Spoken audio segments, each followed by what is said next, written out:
சனிக்கிழமை நடந்த சிஎஸ்கேக்கும் ஆர்சிபிக்கு நடந்த மேட்ச்சில் வந்து ஆர்சிபி வந்து 27 ரன் வித்தியாசத்தில் வந்து வெற்றி பெற்றாங்க. அதில் வந்து மேட்ச் முடிஞ்ச உடனே எல்லாரும் வந்து கை கொடுக்கணும், வளமையாகவே எல்லாரும் வந்து கை கொடுப்பாங்க.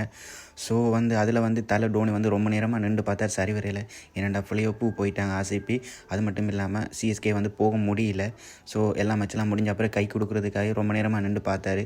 ஸோ ஆர்சிபி டீம் வந்து எவருமே வரையலை, அவரால் வந்து ரொம்ப நேரமாக நிற்க முடியல. ஸோ ஆர்சிபி நம்ம மற்ற டீமுக்கு வந்து கையை கொடுத்துட்டு அவர் உள்ளே போயிட்டார். ஸோ இப்போ ஆர்சிபி வந்து என்ன செய்தாங்களே தெரியல. எந்த மேட்ச் முடிஞ்சோன்னா ரொம்ப நேரமாகவே கிரவுண்ட்லேயே நின்றுட்டுருக்காங்க, கை கொடுக்க கிட்ட கூட வரையில.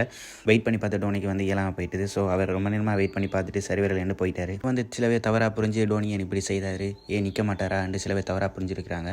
ஸோ இது வந்து யாராலையும் தவறு இல்லை, ஆர்சிபி டீமில் தான் தவறு. ஏன்னா அவங்க ரொம்ப நேரமாக வெயிட் பண்ணி பார்த்துருக்குறாங்க. சிஎஸ்கே டீம் டோனியின் தலையும் ரொம்ப நேரமாக வெயிட் பண்ணி பார்த்துருக்காரு, அவங்க உள்ள என்ன கை கொடுக்கவே வரையில. ஸோ ரொம்ப நேரமாக வெயிட் பண்ணி தன்னால் இயலாத கட்டத்தில் டோனி மற்றவங்களுக்கெல்லாம் கை கொடுத்துட்டு உள்ளே போனார். ஸோ இந்த வீடியோ உங்களுக்கு பிடிச்சிருந்தால் மறக்காமல் நம்மளோட சேனலை வந்து சப்ஸ்கிரைப் பண்ணிக்கோங்க. நெக்ஸ்ட் வீடியோவில் உங்களை சந்திக்கிறேன். ஓகே, பாய்.